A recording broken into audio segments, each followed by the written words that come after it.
Okay, let us start again. In the previous lecture, we had done this exercise on finding out the parameters.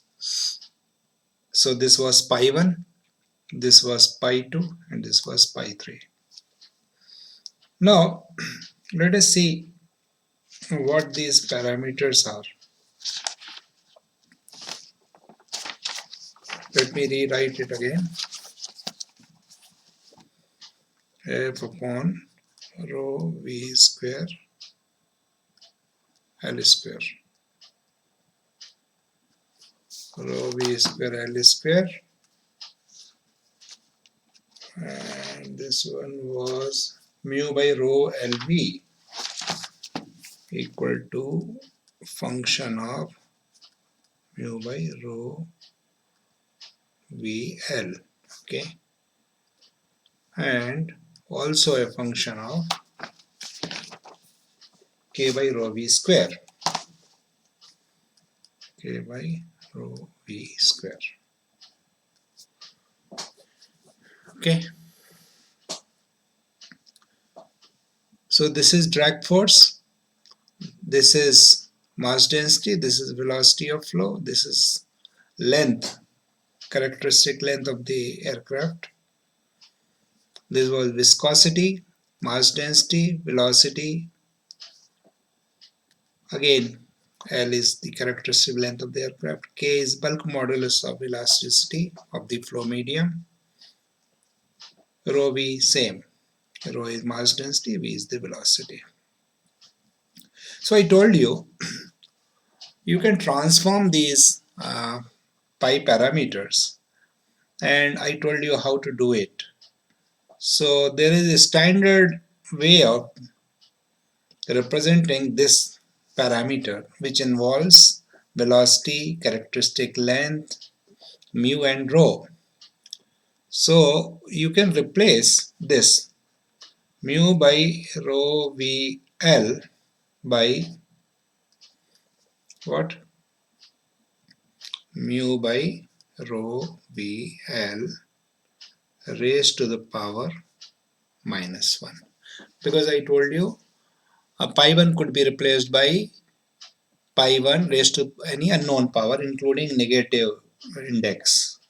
So that gives me what? VL upon mu by rho. So this is called Reynolds number. Okay. And this, what about this? K upon rho V square. This could be replaced by K upon rho V square raised to the power minus 1 by 2. So that gives me V upon root of K by rho. This is called Mach number. Okay. This was pi 1, this was pi 2, this was pi 3. So what I have done to pi 1, pi 2, I have replaced pi 2 by pi 2 raised to the power minus 1, and pi 3 I have replaced by pi 3 raised to the power minus 1 upon 2. This is perfectly alright, it can be permitted. It could be multiplied by some constant, it could be multiplied by some other pi parameter also. So in a standard form it looks like this: V square L square equal to function of what is called a Reynolds number and a Mach number. And what about this? Drag force upon rho L square V square. It could be, this could be replaced by F upon L square divided by rho V square. So this is a kind of pressure, and this is called coefficient of drag. Okay, so this is drag force divided by area, which is in drag, and rho v square, if you divide it by rho v square, it gives a number which is called a drag coefficient. So drag coefficient is a function of Reynolds number and Mach number. So Reynolds number is important. It participates in the flow when mu is important. And compressibility, K is important when there is a compressibility in the flow while moving the aircraft. So that happens when it is traveling with a very high speed. So Mach number also comes into play. Otherwise, for slow moving vehicles, this Mach number is not important. That is determined from the laboratory observations. Okay. So I will take up the discussion on how the model testing is done. Model testing. So model testing is done in the lab, and a model is built of the same geometric proportions. Let's say an aircraft is wing is like this. So we will prepare a model of the similar shape like this, maybe of smaller size. Sometimes models are bigger than the prototype. This is called prototype and this is called model. So prototype is the actual machine and model is its replica on a smaller scale normally. But it's in some cases it could even be bigger than the prototype. Okay. So while doing the experimentation in the laboratory on model studies, you have to remember three things. Number one, the model should have geometric similarity. Geometric similarity. That is the scale effect. Scaling of the model is done in the same proportion in all the three dimensions, so the shape remains same. Kinematic similarity. Kinematic similarity means at the homologous point, that is corresponding points. Let's say for example this point you are choosing, so you have to choose this point. This point, and this point is corresponding point or homologous point. So at the homologous points in the model and the prototype, the direction of velocity is the same, the flow pattern is the same. So kinematics of the model and prototype, they are same. So that happens when geometric similarity is observed. If you disturb the geometric similarity, then the kinematic similarity cannot be guaranteed. And number three is dynamic similarity. Dynamic similarity means the forces on the homologous points are in the ratio of the forces is the same at all the homologous points, and the forces are parallel to each other in the model and the prototype both. Okay. So there would be complete similarity when all the three similarities are observed, that is geometric similarity, kinematic similarity and the dynamic similarity. So let us solve a few problems on the model studies. So in a flow system, flow means velocity. Velocity is always there. So when there is velocity, there is drag exerted due to viscosity.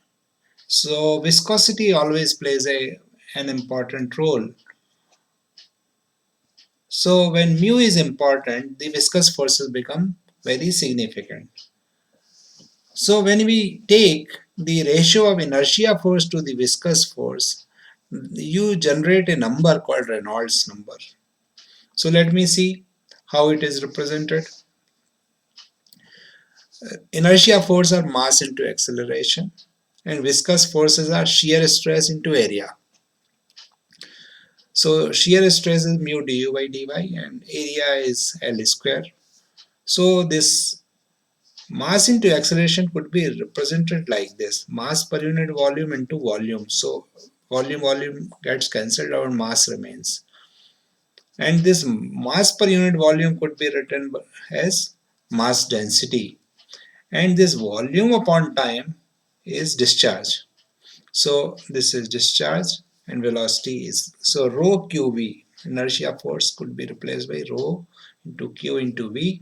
And you know what is discharge? Discharge is area into velocity, so L square v into v. So this becomes rho L square v square.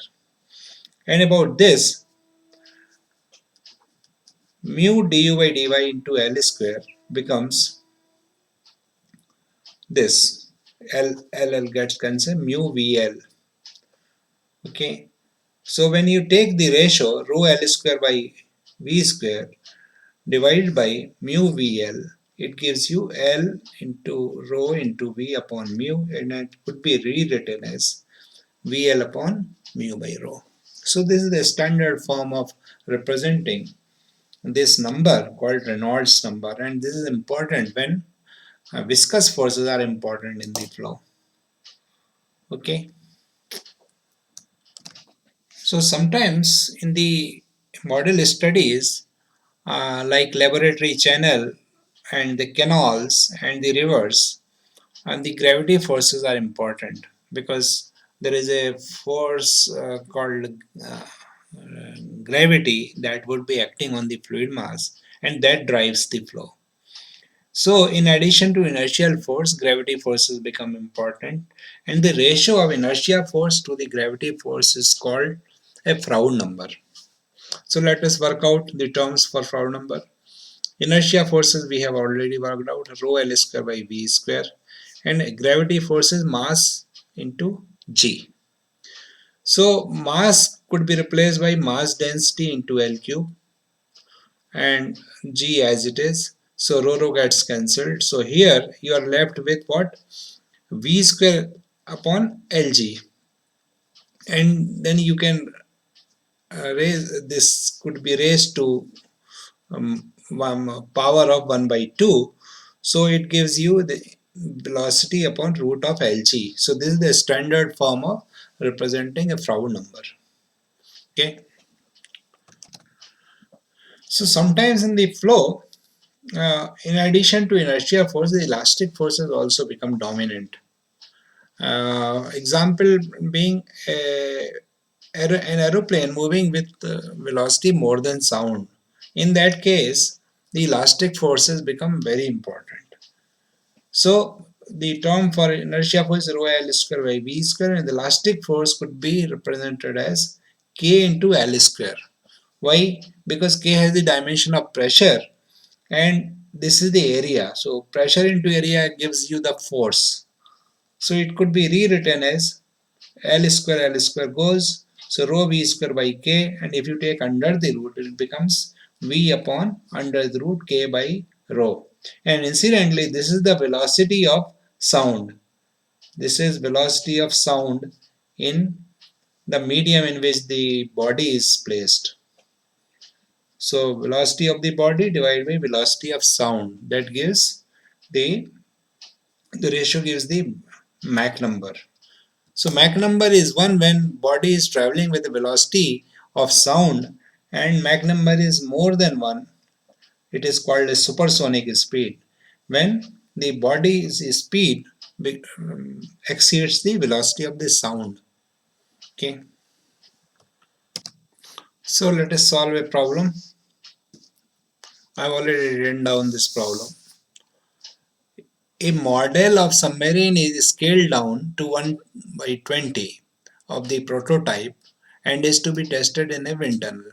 So there is a model which has been made of a smaller size, and it is 1/20th size of the prototype. The actual one is called the prototype. So each dimension is 1 upon 20. Okay, and it is to be tested in a wind tunnel. So although submarine moves in water, seawater. But this model is to be tested in wind tunnel because hydraulics of both the fluids is same, whether it is air or water. The speed of the prototype at which we are to estimate the drag is 8 meter per second. So this actual submarine is expected to travel at a speed of 8 meter per second in seawater. So what should be the velocity of air? So this model is to be tested in a wind tunnel. So the problem is that what should be the air velocity in the wind tunnel, and what will be the ratio of the drag between the model and the prototype. So the dynamic similarity is to be observed. So the ratio of drag force on the corresponding point on the model and the prototype will be the same. So explain why there would be no dynamic similarity of the submarine prototype if it is moved near the surface. Okay. So which law? For similarity, dynamic similarity, the at the homologous points, the forces ratio of the forces should be the same. So which is the predominant force? The viscous force. Okay, because it has to move, submarine moves deep in water, so viscous force is important. So Reynolds number is to be equated for both model and the prototype. That is the first step. And in the second step, the coefficient of drag is to be, where is the coefficient of drag? This one. Fd upon rho L square by V square is to be equated for both. So let us do it. Okay. So step 1, and what this is, why there would not be any similarity when it is moved near the surface. So when the submarine comes up and it is near the surface, then there is wave action. It has to encounter wave action, and wave action means gravity waves. So G force, gravity force has also to be considered. Thereby the Froude number has to be equated for both.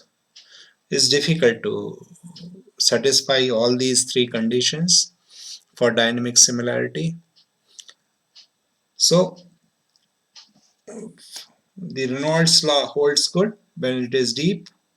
So let us do it. VL upon mu by rho for model is equal to VL upon mu by rho for the prototype. Okay, and you are given the ratio of LP upon LM upon LP is given. LM upon LP is 1 upon 20. 20, if it is 20 meter on the prototype, it is 1 meter only on the model. So this is the scale ratio, length of scale in the model and length of scale, this length scale in the prototype. The ratio is 1 upon 20. So what is required? What should be the speed in the wind tunnel? So here Vm is required. So it is not very difficult because mu is given, rho is given for both, nu is given. Okay, mu by rho is nu is given for water is 1.21 into 10 to the power minus 2, and Vp is given 8 meter per second.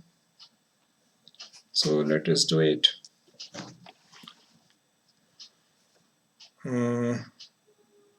Substitute the values. Vm into Lm divided by, this is nu m, equal to Vp Lp upon nu p. So Vm will be equal to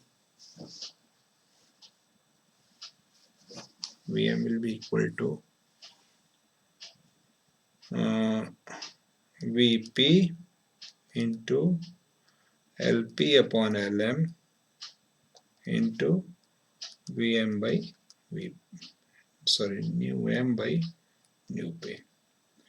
Okay, so you can substitute the values and get Vm to be equal to how much?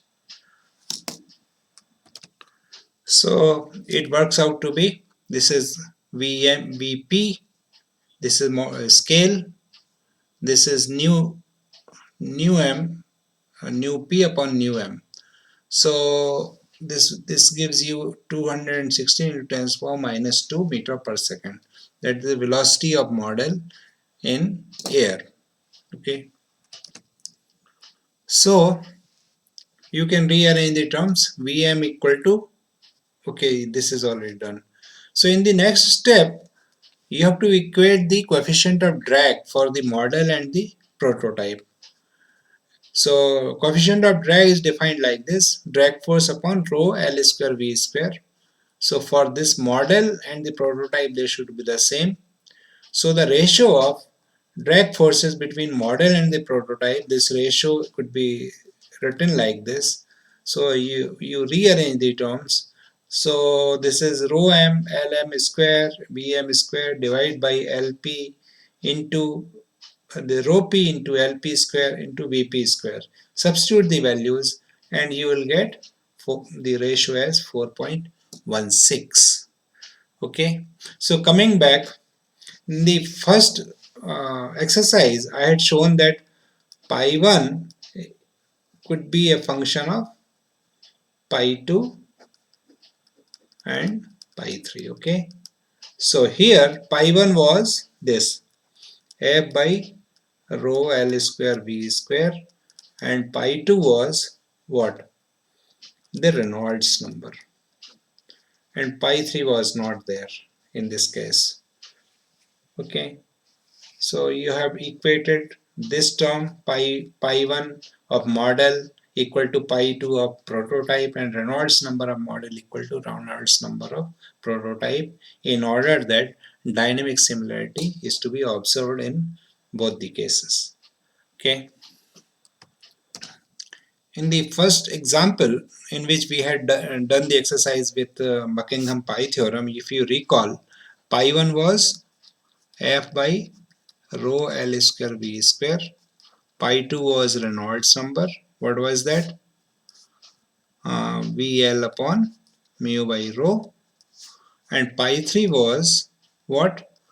I think Mach number, k upon velocity upon root of k by rho. Okay. So in the laboratory, you make a scaled model and do the experimental work, measure the forces. So let's say you have chosen some length scale, and then you have collected all the observations, and pi 1 and let's say pi 3 you are studying for various values of pi 2. Pi 2 is to be kept constant, so take some value of Reynolds number, say 4000. So, and you are varying what? The Mach number you are varying, V upon under root k by rho. So let's say you get this curve. You increase the value, and again you observe that this is constant, and this is also constant for, let's say, pi 2 equal to some value, say 4000, and this is pi 2 equal to, let's say, this is 15,000, and pi 1 versus pi 3 also, again you get this uh, pi 2 equal to, let's say, 25,000. What does it mean? You are varying pi 3, but then pi 1 is not changing, pi 1 is constant. That means pi 3 is not a function of, pi 3 is not significant.